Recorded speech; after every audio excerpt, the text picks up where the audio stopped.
Hello, everyone. Welcome to the Focus on Christ podcast. This is episode 22. Thank you for joining me today. I know there's a lot of things you could be doing today, and I just want to say congratulations on tuning in. This is going to be a very impactful episode today, and I have a lot to share with you, and I think you're going to really enjoy it. We are continuing today in the 21 Irrefutable Laws of Leadership by John C. Maxwell, one of my mentors. I've learned so much out of this book over the years, and I continue to learn from it and as I grow and develop. And so I want to share some of that with you today, and it's going to be coming from a biblical perspective. We're going to be looking at John's work, and then we're going to put it in the framework of what does the Bible say about this particular law, and we're going to read through a passage on that and show how that law is actually derived from biblical principles and is not a man-made construct, so to say. So we're going to support the John's work with some real good, solid scripture today from 1 Kings. So it's going to be a lot of fun. So today we're going to be covering, before we get started, let's go ahead and just cover a couple quick things right now. If you haven't been over to our new website, it's midlifechristless.com. So www.midlifechristless.com. I want to encourage you to go over there and check out the resources we have available for you on that site. It is a part of the Focus on Christ company. It's a new product though that we're offering under the Focus on Christ umbrella, and this is to help Christian leaders get unstuck. One of the things that I've discovered as I was doing research on this is that 6 out of 10 Christians openly state that they aren't living into the mission and vision that God has called them to, and more importantly, they don't really understand what it is, what their calling truly is. And that's, when you do the numbers, just in the US alone, that's over 88 million people, 88 million Christians who state openly that they aren't fully living into their mission and vision that God has called them to. And so our goal at midlifechristless.com with that service and with Focus on Christ is to help those Christian leaders get unstuck in their lives and really live into that mission and vision they've been called to. So I want to encourage you to go over there and check out that tool that we have on there. It's a free download. It's a 10-minute transformation tool. It's going to help you answer some of the basic questions about why you're stuck and what your life would look like if you were unstuck. So I want to encourage you to do that. If you have not subscribed to our social media channels, Midlife Christless on Facebook, Focus on Christ on Facebook, and our Instagram and YouTube channels, I want to encourage you to do that. All these podcasts, if you like them in the audio format, fantastic. If you want to see them in the video format, they're on YouTube for you to view as well. So I want to encourage you to do that.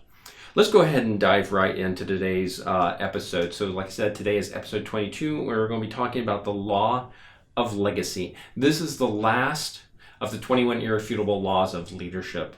This is, we've gone through all the prior 20. This is the last one we're covering today. So I'm super excited to bring this to a close and wrap this up. The law of legacy is super awesome. It's probably one of my favorite laws, although I've said that for 20 other times so far, and that's because it's true. Each one of these has an important role to play in your leadership journey. And leaving a legacy is, from a leadership perspective, you really have to ask yourselves the question, if you are in this as a leader, if you are wanting to serve others and to lead others, why have you chosen that as your calling? What is it that you're wanting to do? And if you have no desire to leave a legacy, that's okay. I'm not in judgment of you. However, as a leader, if you do want to leave a legacy, then this is something you really need to lean into and you need to study. It's also one of those laws, like we've talked about before, where there's certain laws where your natural talents and your natural skills and abilities weigh a little bit heavier than others. With the law of legacy, though, this is one of those areas that you can simply apply some mechanical processes to help ensure that you're leaving the legacy that you want. it doesn't require as much intuition or as much charisma or as much natural or native ability that some of the other laws might require in order for you to enhance your skill level in those areas. So I'm going to go through some real quick bullet points with you on it, and then we're going to dive into what the scripture says about the law of legacy, and a real good example of that from King David to the establishment of King Solomon's reign. So as a leader in the law of legacy, you have to decide what you're going to be willing to give up. We've talked about a leader's required to give up in order to move up before. So this isn't something brand new for you, but as a leader, you're going to have to determine what you're willing to give up to establish your legacy. As I mentioned earlier, there's two ways that you can lead. You can lead and lead well for an organization for a period of time, or you can work to establish a legacy that is going to surpass you. If you want to establish a legacy that's going to continue beyond you and that is going to fulfill, meet your expectations once you leave this world or leave that organization, then it's going to require a little bit more work. Because in order for a legacy to surpass you or succeed you, then you're going to have to invest more in that process. So maybe the thing that you're going to have to give up is more of your time. Maybe what you're going to have to give up is other hopes and dreams. That's one that we don't like to think about a lot, but if you are designing a legacy for a particular dream of yours, if that dream is so powerful that that's the one you want to leave a legacy for, then some of your other dreams may have to be subservient or may not get done in your lifetime, or may never get done, because the dream that you're most passionate about, the one that's calling you to leave a legacy, is so much more powerful and is going to require much more time, effort, and energy on your part. And so you're going to have to give up some of those other dreams. You may have to give, like I said, you may have to give up some time. You may have to give up some extracurricular activities. This doesn't mean your life gets out of balance. It means that you begin to draw down and focus on that thing that is most important in your life. So you have to determine what you're willing to give up. You have to take the initiative to start the process. As a leader, we know that initiative is important. Leaders go first. Leaders lead the way. Leaders are at the front of the pack. Put your own spin on, or whatever your favorite quote is as far as leadership goes.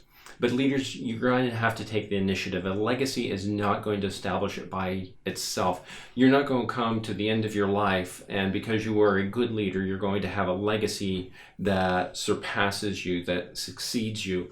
You may have a short-term legacy, but if you want to leave a lasting legacy that's going to roll on for generations and really going to have an impact on the world, it's going to require that you take the initiative to start that process. You're going to have to put the structure and the process and the systems in place to ensure that legacy succeeds you and even exceeds you. Part of leadership and part of building a team is that you have to know your people. So the third bullet is that you need to know the goals of the people, know your goals with each person. So you need to, if you are building a legacy, and you need to make sure that your goals and the goals of the people that you are putting in place line up. If you don't know the goals of the people that you are in placing, then they're not always, your journey may not marry up well. And we see this in the case of we see this with Christ and the apostles. Even after Christ was resurrected, some of his apostles went back to their trades because they couldn't see the vision that Christ was casting for them. They were not as invested in his legacy as he was, and that's why you see him specifically pick a team. He chose 12 apostles. He didn't choose all of the disciples to be his apostles. He was very selective about the ones that he chose, and then he was even more selective about the ones that he really commissioned to go and do certain works for him. And so you have to know the goals of each person that you are working with. And you have to prepare the to pass the baton well. This is one of the mistakes a lot of leaders make when they are trying to establish a legacy, is they do not prepare to pass that baton well. It was the, boy, I wish I could give you the very specific name, but I believe it was Coca-Cola. The successor to Coca-Cola was groomed for either 15 or 20 years prior to the baton being passed to them. And that's not an overestimate. That's not too much. That's a good amount of time to ensure that the person that you're passing the baton to is going to carry on your values. They're going to carry on your legacy well. They're going to carry on your commitment and your desire to serve others well and to lead to a great and a high level. So you have to prepare to pass the baton well. One of the worst things that can happen is you can be in a position for 30 years, and we see this all the time in government and bureaucratic organizations, is that you'll have a strong leader in position, and they will serve in a capacity for 30, 40, 50 years, and then there's no baton being passed whatsoever because they did not establish. They were either working for self-serving leadership reasons, or they simply didn't know about the law of legacy and how important it is to groom your successor and to ensure that legacy is passed on well. So a lot of things can happen there with the law of legacy, but I saw that happen a lot in the corporate world. I saw it happen a lot in the government sector in particular. You'd have positions filled for 20, 30 years, and all of a sudden one day that person's retired and doesn't show up anymore, and you have all this legacy knowledge that's gone. You have all this, we had a name for it, was, I don't remember exactly what it was right now. Maybe it'll come to me and I'll spit it out here in a little bit, but there's all this knowledge that person has gleaned over the course of their 30 years, and when they're gone, that information is now gone. There's, they haven't worked to pass that on to somebody else.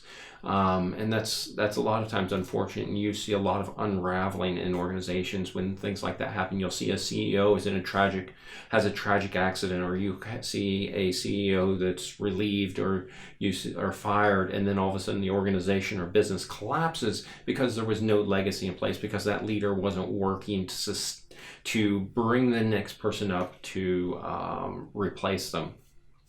We're going to look at this now from 1 Kings chapters 1 and 2, and this is the passing of the baton from David to Solomon. And so we're going to read through some of that. We're going to talk about some of the things and how this law applies to that.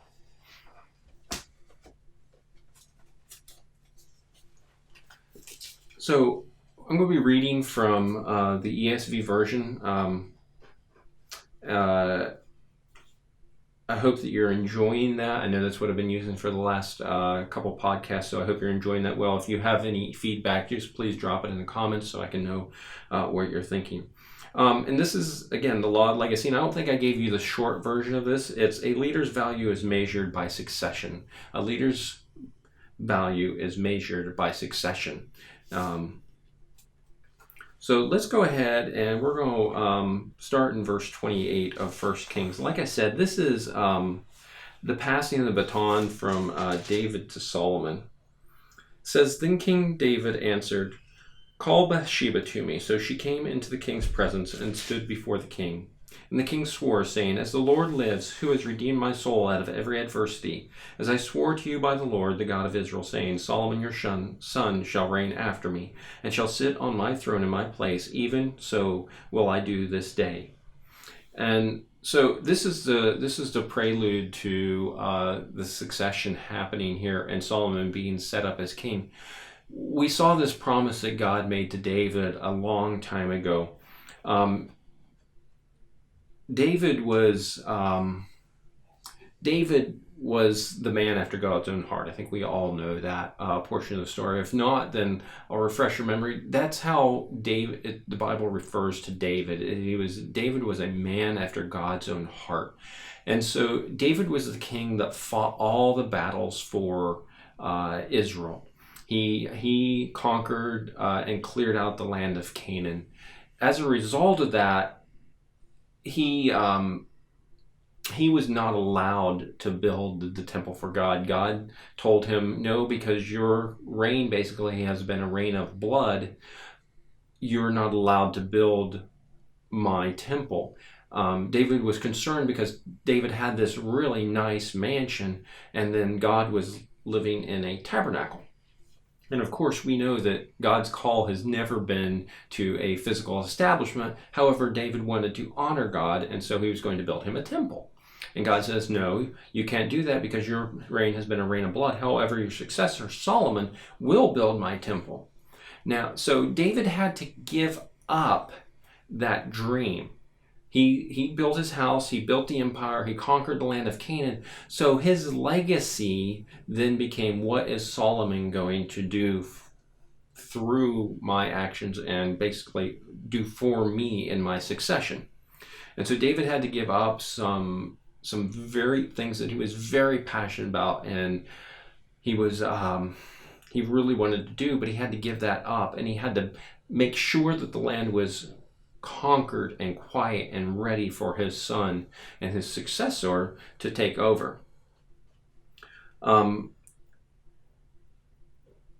this process here, if we look back further, we will see where David started amassing gold and silver and bronze and different types of timbers, cedar and different types of treasure. And every time he conquered and plundered, he would give back to the Lord the portion that was the Lord's. In some cases, everything went to the Lord. In some cases, it didn't. It is, there's lots of stories in there, but David had to take the initiative in that area as well as many others in order to ensure that Solomon would be established well and that his legacy would be well established. We see here in verse 32, it says, King David said, call me Zadok the priest, Nathan the prophet, and Benaniah the son of Jehoiada. And they came before the king, and the king said, take with you the servants of your Lord, and have Solomon my son ride on my own mule, and bring him down to Gihon, and let Zadok the priest and Nathan the prophet there anoint him king over Israel. We see again David's taking the initiative to ensure that his legacy is established. And it says, and let Zadok the priest and Nathan the prophet there anoint him king over Israel. Then blow the trumpet and say, long live King Solomon.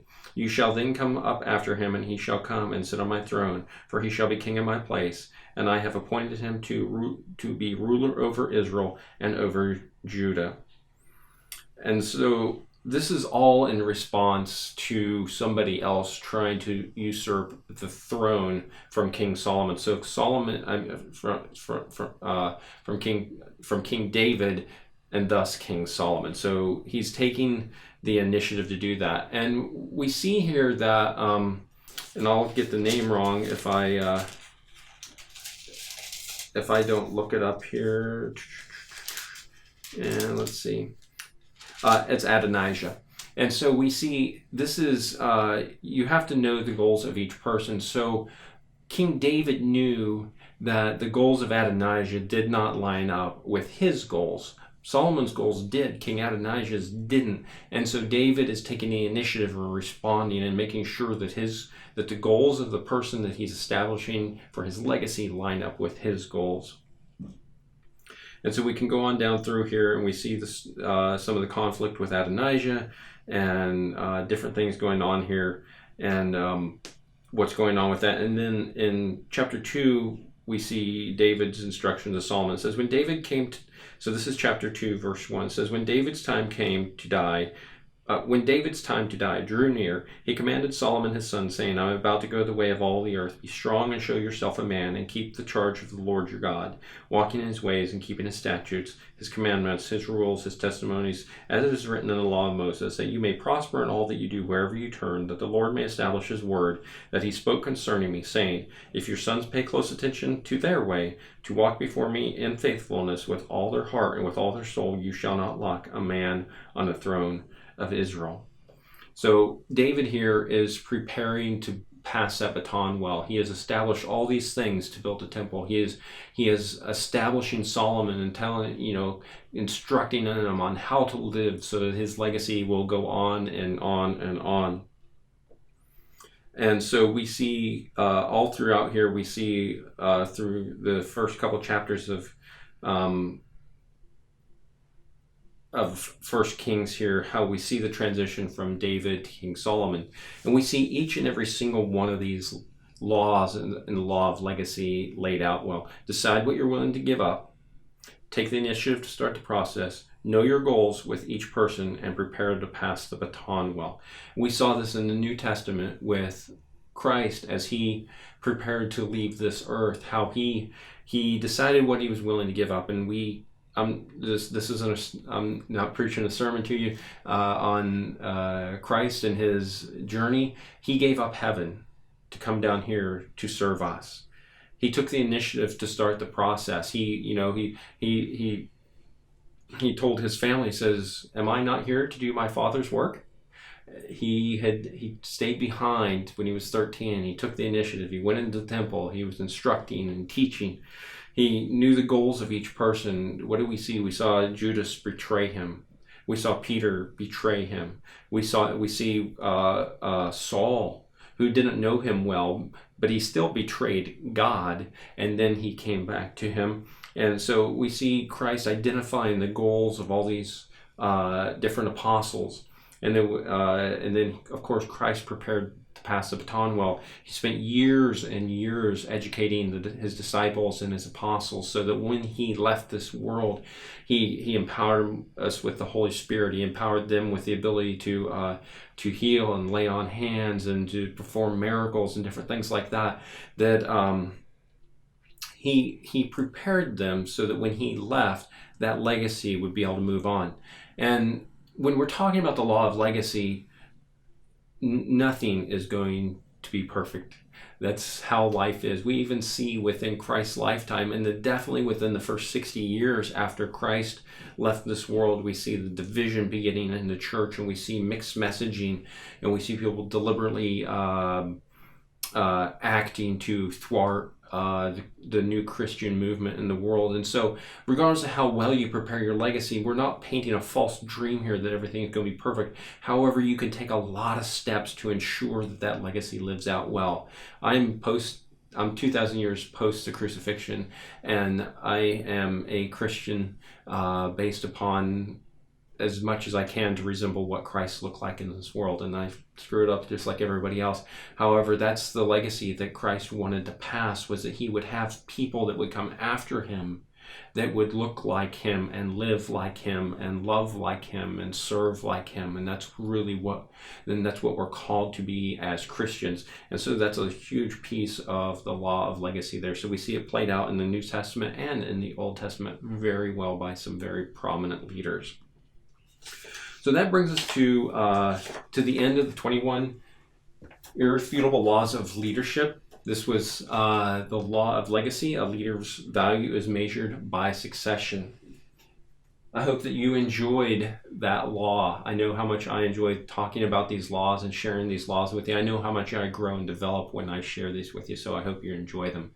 One of the best ways that you could let me know is if you would drop a comment in the comments, wherever you're hearing this, whether it be on iTunes or whether it be on YouTube or whether it be on Libsyn or wherever you're catching this at. If you just drop a comment in there and let me know what your thoughts are, if there's anything you would like to discuss a little bit more in depth or in a little different direction, how it might work out or play out in your organization or in your personal leadership where you're at right now, I would love to discuss that in more depth with you. So please just drop a comment in there, and I'd love to continue the discussion with you a little bit more in depth. Before you go, I want to make sure that you've been over to midlifechristless.com or focusonchrist.com and checked out those websites and the tools that we have available to serve you and to help you as you grow and develop in your Christian leadership journey. That's the whole goal here, is to help you to become the leader that you have been called to by Christ. You have a unique mission and vision that no one else has, and you have skills, talents, and abilities in unique measure that nobody else has been gifted with.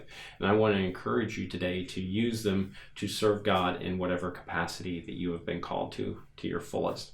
Also, make sure you check out our social media platforms on Instagram, YouTube, and Facebook. Make sure you're connected, because we release all sorts of new information on there, and there's always, almost every single day, there's something going up there to help inspire you or to motivate you or to make you think about your Christian walk and the value that you can bring to your tribe and your community. Because if you're watching this, there's a good chance that you are a Christian leader, and that means that there's people following you, and we want to help you to do that as best you can. So I hope that this helped. I hope that it added value to your life today, and I can't wait to see you guys next time. Until then, God bless.